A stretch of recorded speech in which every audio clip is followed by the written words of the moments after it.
Just to give you an idea of, we're there, of who YunoJuno are. So we are a platform that enables businesses to manage their contingent workers at scale. So we can help them manage, pay, provide insights on performance, and actually find talent as well. And why are we talking about contingent workers today? It's because inevitably it is a massive growth area in terms of the workforce. So the share of contingent workers of the overall workforce is going up. The return to the pre-pandemic ways of working, being wholly office-based, aren't coming back. You know, the growth of remote is huge. There's more platforms facilitating contingent workers. There's more people joining platforms for contingent workers. There's an ongoing skill shortage globally. And there's the growth of tech that's enabling different ways of working nowadays. So contingent workers is massive. And if we just look at this slide here, this data is from the SIA, which are like global advisors on workforce strategy. So they do a lot of really interesting stuff around analysing how the workforce is evolving currently. And this slide talks about the share of the overall global workforce that are contingent workers. And today, we're looking at about 22%. In 10 years, it's going above 27%. So the message here is it's not going away. Contingent workers are here to stay. If I give you an idea, a decade ago, that number was 11%. So the growth is huge. It's not stopping.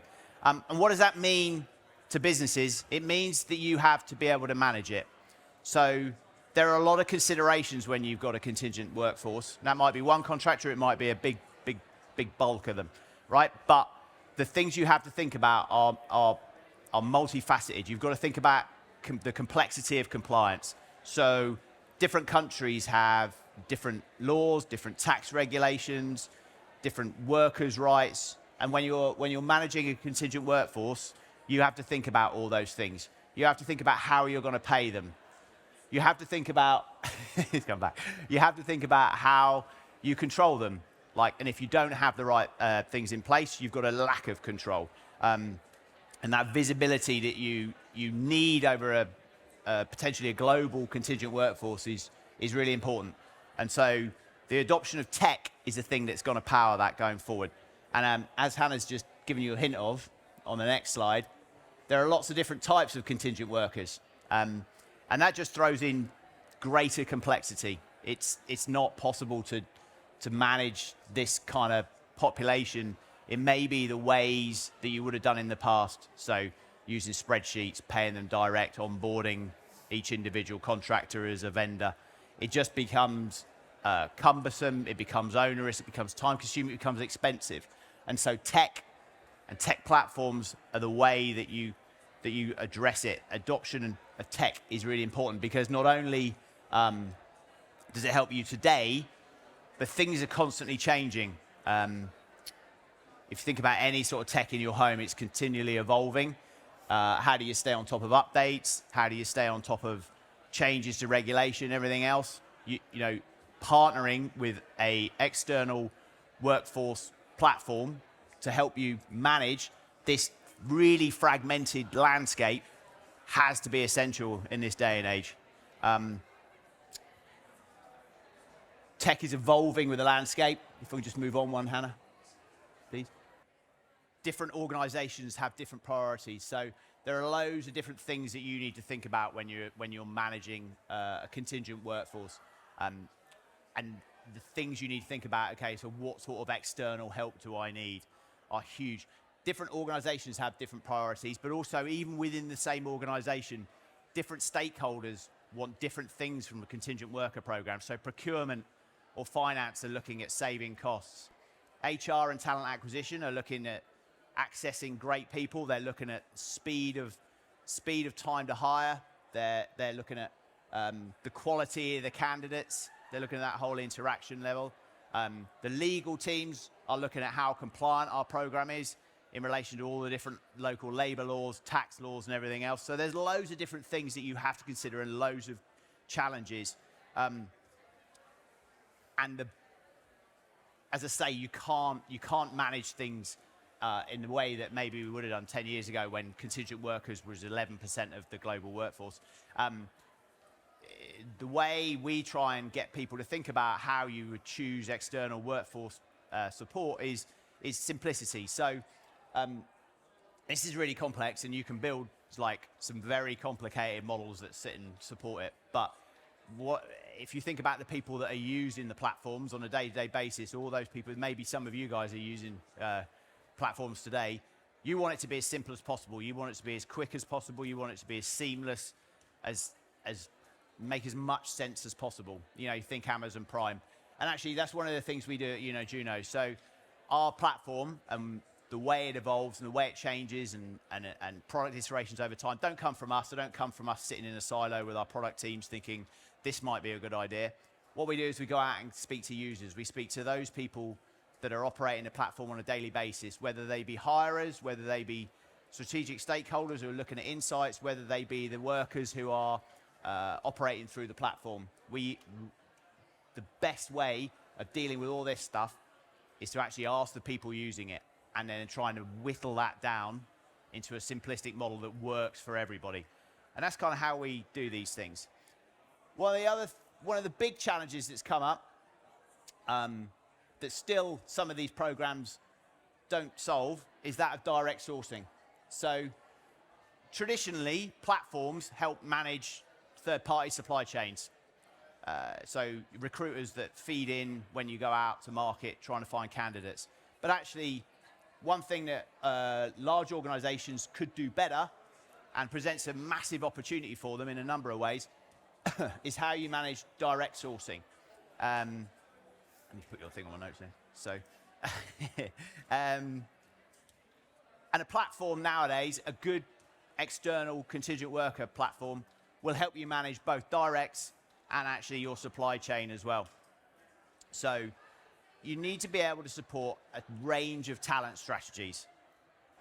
There are lots of different benefits to it, from cost saving, accessing great talent, managing talent pools, operating compliantly, providing a great experience for the contractor, loads of different benefits.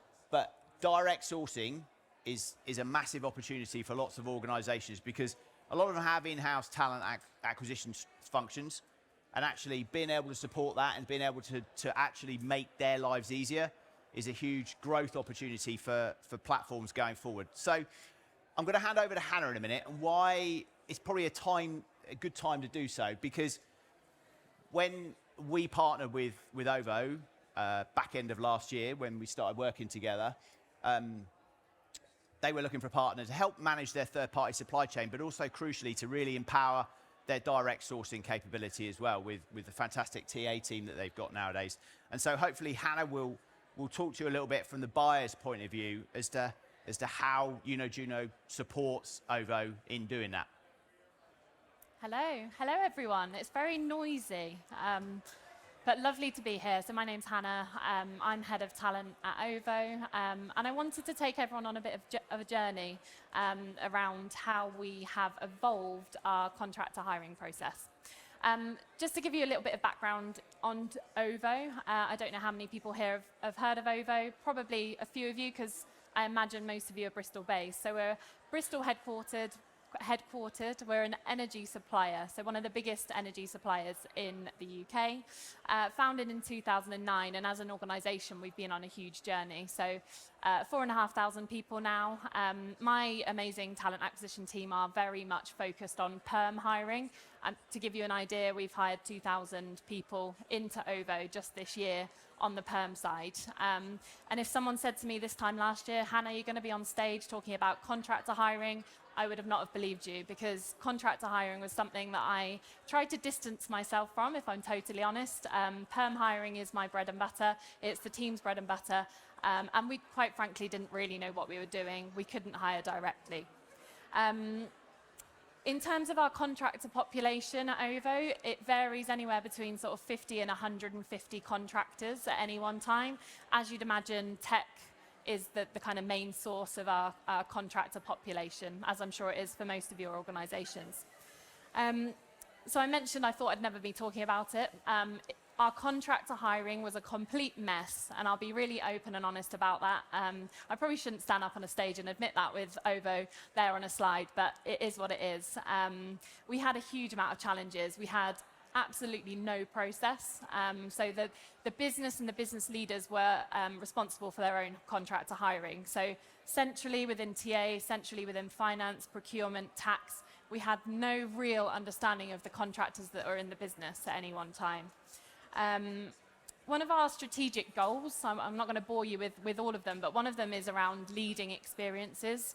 And I like this link because leading experiences links to people experiences. And our people experiences in regards to our onboarding of contractors, again, it's a bit of a theme, but it was a bit of a mess.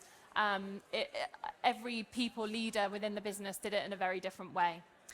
I think for me, and the one thing that kept me up at night, bit sad to admit, was the IR35 compliance risk that I felt as a business there was a huge amount of pressure on me as head of TA, but also within tax as well. We had no real clue if IR35 status has been done, and if they had been done, had they been done properly? Probably not. So this is where we were about a year ago.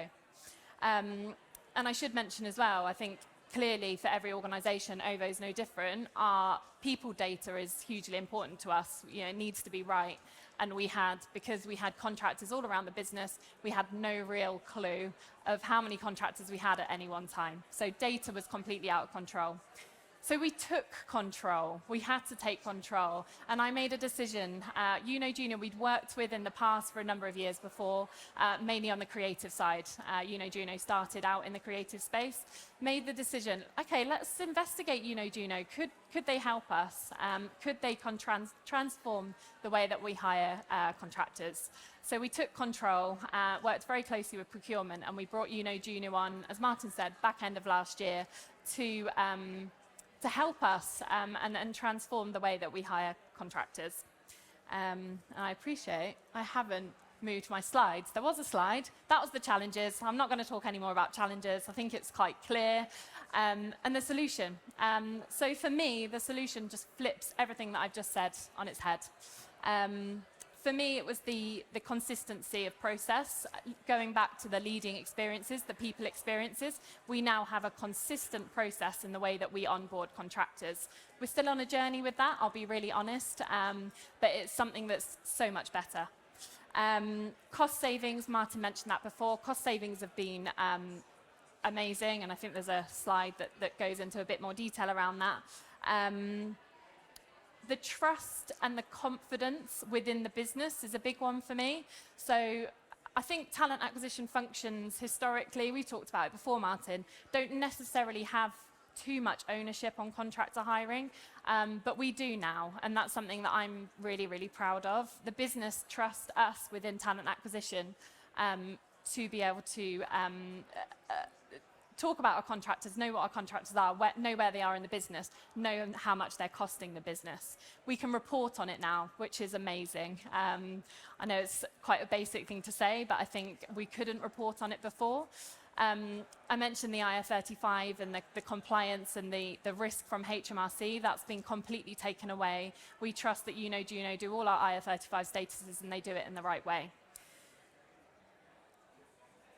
Some of the results. I'm not going to share exact numbers, but in the sense of cost savings, they've been huge, really, really impressive numbers. And every month I get a monthly pack from YunoJuno with all our data in it, and that cost saving continues to go up. And I absolutely love not everything that I share with our exec team and my boss and the chief people officer is particularly positive in terms of how much we're spending as a TA team, but in terms of how much we've saved from a contractor point of view, it's super, super positive. My team is now able to source contractors directly. We were never able to do that before. So having the YunoJuno platform has enabled us to not only utilize the YunoJuno sourcing platform and third-party suppliers, and I will be honest, we still do use third-party suppliers if we need to, but it's also enabled our team to be able to source directly, which, as I say, we've never been able to do before. And I think this is back to you, Martin. I think it might be. Yep. But as I say, I think I'll just finish off, but we are on a journey with it. And I think for me, the key to the success here was how we flipped the mess that we were in to the place where we are now, where we've got the control and we know exactly who our contractors are in the business, what they're doing, how much they're paid, and we've made considerable time and financial benefit. Over to you, Martin. Thanks, Hannah. Brilliant. So hopefully that gives you a little taste of the value that a good external contingent worker program partner can provide to businesses. Couple of considerations for the end. I think Hannah's alluded to this already, is that when you're the buyer, it's really important to consider all the use cases. So all the different stakeholders that we talked about earlier and what's important to them. Hannah talked about the parts that she reports up to her exec team and the bits that they're, I know, depending on who she's speaking to, she'll use different bits of the data pack that we give monthly. And I think that we also talk into the business with different levels of insight as well. And I think being able to relate that to the use cases, the things that's important to those different stakeholders is really important. And the way we report to OVO isn't necessarily the same way as we report and provide feedback to all of our customers, because they all have differing wants and needs and priorities. And so what we're able to do is tailor our approach based on what those initial trigger points were when the initial conversations first started between the businesses, when we first started engaging. So I would urge anyone who's thinking about engaging with a platform or an external program to help manage their contingent workforce to really consider all the different use cases and explore those when considering who to actually partner with. Second thing, just to really reiterate, I started this session with it, and at the point, and I'll close it as well, is that contingent workers as a share of the overall global workforce is continuing to grow and is predicted to continue to grow as well, which is massive because it means that it's essential that is managed. Like, you can't get away from it, and therefore you have to organise it in exactly the same way as you might do with your permanent workers. I'd urge anybody to get out of the "we've always done it this way" mindset, because the world is changing, it's evolving really quickly, and the way you may have done things in the past just isn't fit for purpose. It's the same as anything in this world. You know, the way we operate light switches in our homes is different now to what it was 10 years ago, you know, with smart technology and everything else. Everything is changing, but this is a particularly fast-growing sector where the evolution of the tech that's within it is going at, like, hyper speed. Adopting an external contingent workforce program partner really does help primarily, or not primarily, but actually, yeah, primarily, protect you from a certain amount of risk. So if you think about where Hannah talks about there, the IR35 risk, like, that's actually been a key reason why we've engaged with quite a lot of customers in the last couple of years, because previously, we were a management platform that helped provide insight and pay contractors, but that was kind of the sweet spot, and that was a limited market. Whereas now, with compliance being such a big piece, where a lot of compliant workers are working for a limited company, IR35 considerations in this country, W-2 versus 1099s in the US, and all the other considerations for that you have globally, different tax laws, that protection against non-compliance is huge.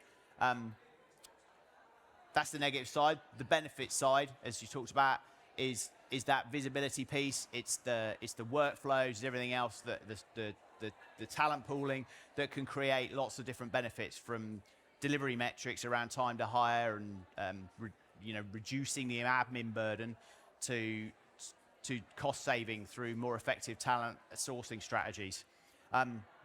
So just before we close and take some questions, just I'm going to leave you with one point, right? If you walk away from me and you're engaging with a partner for a contingent worker program is something that your business may be considering, I would say price is absolutely a consideration when you're thinking about it. It's the same as when you're buying anything. But the thing I would urge you to do, if you think about the earlier slides with the complexity of the different types of workers and all the different types of considerations that you may need to chuck into the pot when you're making a decision, it's the value that a partner can bring that should that should trump all of it, that should sit above the price consideration. The value piece is really important. And hopefully today, together, we've given you a little taster of how YunoJuno and OVO have really evolved and are continuing to evolve that partnership proposition, working together, understanding each other's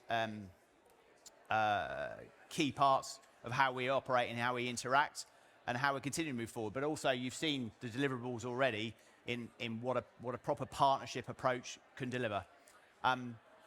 That's it. We'll open up to the floor with questions. Thank you for listening. Appreciate it.